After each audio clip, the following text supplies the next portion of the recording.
এই হচ্ছে আমার ছাগল, আমাদের নতুন ছাগল। আটা খেতে দেওয়া হয়েছে, নতুন করে খামার দিয়েছি। এখানে মোট 10টি ছাগল দিয়ে খামার দেওয়া হয়েছে। দেখেন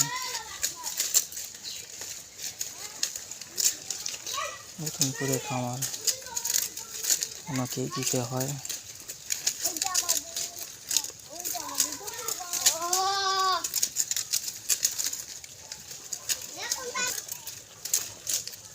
খামার দিতে অনেক পরিশ্রম আছে, পরিশ্রমও করতে হয়।